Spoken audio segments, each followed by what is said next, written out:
तो बात चल रही थी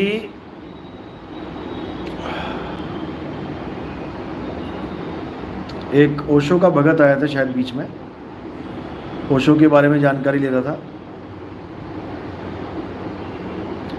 देखो मैंने पहले भी ओशो के बारे में कई कुछ बताया है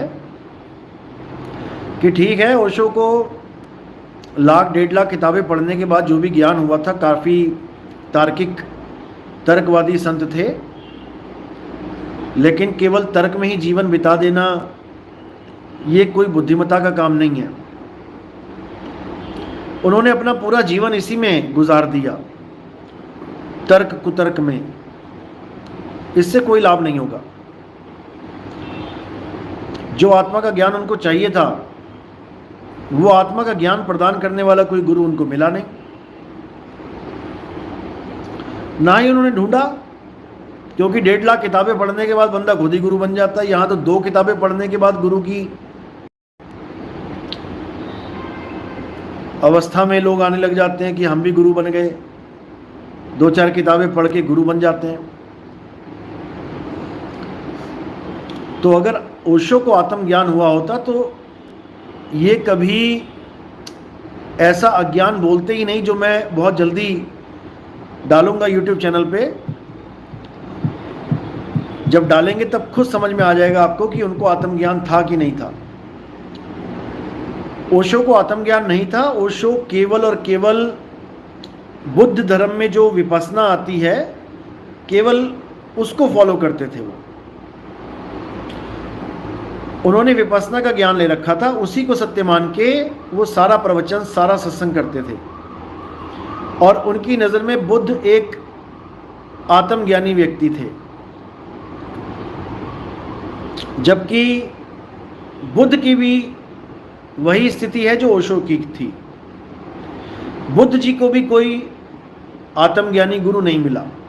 उनको गुरु तो मिले थे काफ़ी, लेकिन उन गुरुओं ने उनको नाम जाप में लगा दिया, मंत्र जपने में लगा दिया। मंत्र जपने से बुद्ध जी को वो अनुभव नहीं हुआ जो वो चाहते थे, तो उन्होंने सारे गुरुओं को छोड़ दिया, सारे गुरुओं को त्याग दिया और हठ योग करने लगे। हठ योग यानी अपने शरीर को कष्ट देना, अपने मन के अनुसार आचरण करना। कभी वो भूखे रहने लगे, बिल्कुल ही एक सेब पे आ गए, इतना कमज़ोर हो गया शरीर की एक छोटा सा नाला पार नहीं कर पाए, उसी में गिर गए। तब एक औरत ने आके उनको खीर खिलाई।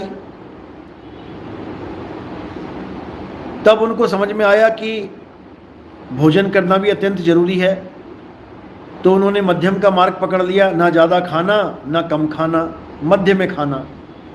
हर चीज़ को मध्य मध्य मध्य करते चले गए। तो मध्य मध्य करते चले गए तो उनको शरीर के मध्य भी कुछ चीज़ दिखाई दी। शरीर के मध्य में एक श्वास नाम की वस्तु चल रही है, आ रही है, जा रही है। महात्मा बुद्ध ने उस श्वास को पकड़ लिया। महात्मा बुद्ध ने उस श्वास के ज्ञान को सत्य मान लिया और विपस्सना का ज्ञान, जो श्वासों का ही सोहंग सोहंग का ज्ञान है, श्वासों पे ध्यान लगाने का ज्ञान है, उसी को सत्य मान के उसको उजागर कर दिया। उसी का ज्ञान सारे समाज को दे डाला, जबकि वो ज्ञान नहीं, वो अज्ञान था। श्वास तत्व अज्ञान है, पांचों तत्व अज्ञान है, आत्म तत्व सत्य है, जिसका ना तो महात्मा बुद्ध को पता लग पाया और ना ही ओशो को पता लग पाया। इसीलिए महात्मा बुद्ध के अनुयायी आज तक आत्मा की खिलाफत करते आए हैं। आत्मा के नाम से उनको एलर्जी है। आत्मा का नाम सुनते ही उनकी आत्मा पगला जाती है उनकी अंतरात्मा पगला जाती है और वो आत्मा का खंडन करने लग जाते हैं, आत्मा का विरोध करने लग जाते हैं। लेकिन नादान परिंदे ये नहीं समझ पाते कि उसी आत्मा को महात्मा बुद्ध ने चैतन्य बोला है, चेतन बोला है। हालांकि चेतन इन लोगों को समझ में नहीं आया। चेतन भी आत्मा का ही पर्यायवाची शब्द है। ये चेतन को तो मानते हैं, लेकिन आत्मा को नहीं मानते। अब इनको यह नहीं समझ में आ रहा कि आत्मा से ही चेतना इस काया में काम कर रही है, चेतन की वजह से ही तो चेतना कार्य कर रही है। तो ये आत्मा को कुछ ऐसा मान बैठे हैं कि कोई आदमी आएगा जिसका नाम आत्मा सिंह होगा उसको तुम 1000 गोलियां मार दो, उसके ऊपर तलवार से वार करो, प्रहार करो, उसको आग लगा दो, उसको पानी में भिगो दो, डुबो दो, वो आत्मा सिंह कभी मरेगा ही नहीं। इसलिए इनके जो कई YouTube चैनल पे डिबेट होते हैं तो ये लोग क्या कहते हैं कि अगर तुम्हारी आत्मा अगर इतनी शक्तिशाली है, हिंदू धर्म वालों को कहते हैं कि तुम्हारा आत्मा सिंह इतना तगड़ा है तो बॉर्डर पे जाके खड़ा कर दो आत्मा को, ना गोली लगेगी, ना कटेगा, ना जलेगा। इन नादान परिंदों को इतना भी नहीं पता कि बॉर्डर पे आत्मा ही खड़ी है तो तुम्हें क्या लग रहा है कि शरीर बचा रहा है? तुम्हें लग रहा है कि शरीर इस देश को बचा रहा है? अगर तुम्हें लग रहा है कि शरीर बचा रहा है, ठीक है, लाशें बिछा देते हैं वहां पे, रक्षा करके दिखाएं। अरे उन लाशों को भी, उन शरीरों को आत्मा चला रही है। आत्मा कोई पहलवान नहीं है कि तुम्हारे सामने खड़ा हो जाएगा आत्मा सिंह आके। आत्मा चैतन्य स्वरूप का नाम है, शुद्ध चैतन्य स्वरूप, जिसकी तुम्हें ABCD भी नहीं पता, ABCD भी, क्योंकि ये अनुभव ज्ञान है, ये कथनी ज्ञान नहीं है। 1.5 लाख किताबें नहीं पढ़नी पड़ती हैं आत्मज्ञान के लिए। समझ लो, श्वासों का अजपा जाप सोहंग सोहंग नहीं करना पड़ता आत्मज्ञान के लिए, श्वासों पे ध्यान नहीं धरना पड़ता आत्मज्ञान के लिए। समझ लो, इसीलिए मतभेद है हिंदू धर्म वालों में और महात्मा बुद्ध के धर्म वालों में। यही मतभेद है। हिंदू धर्म वाले कह रहे हैं हम हिंदुस्तान बना देंगे, हिंदू राष्ट्र, और महात्मा बुद्ध वाले कह रहे हैं हम बौद्ध राष्ट्र बना देंगे।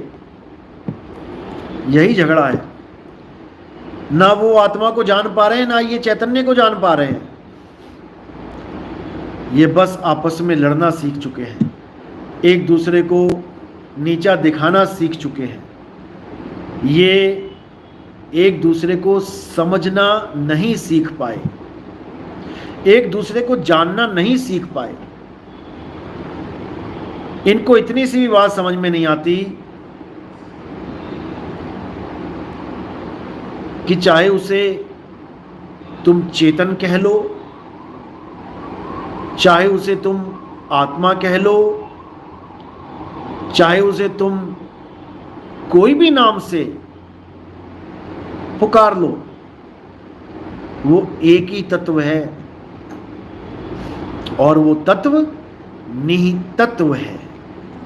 तत्व बोलने में आता है आत्म तत्व, लेकिन असल में वो इन पंच भौतिक तत्वों से न्यारा होता है। पंच भौतिक तत्व तो आपको दिखाई देंगे, सुनाई देंगे, महसूस हो जाएंगे इंद्रियों द्वारा, लेकिन आत्म तत्व इंद्रियतीत है। इंद्रियों का वहां खेल ही नहीं है। वो मायातीत है, वो शब्दातीत है, वो भावातीत है।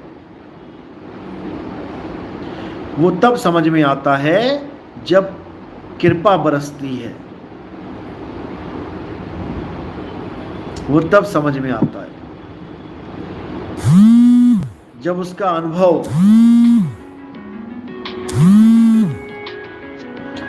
के द्वारा जब उसको जान पाते हैं, तब समझ में आता है।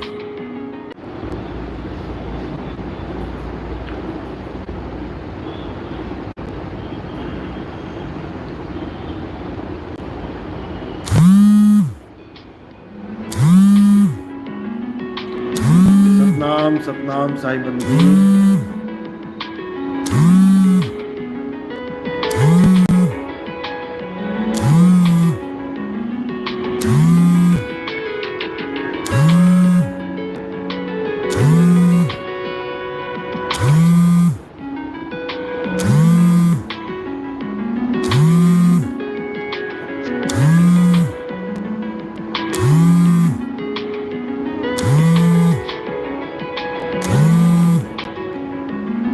गीता यादव, साई बंदगी सतनाम, मृत्युंजय मंडल जय सतनाम,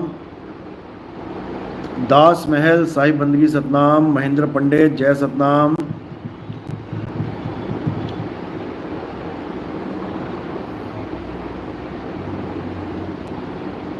अमर सिंह सतनाम, रमेश पावरा जय सतनाम।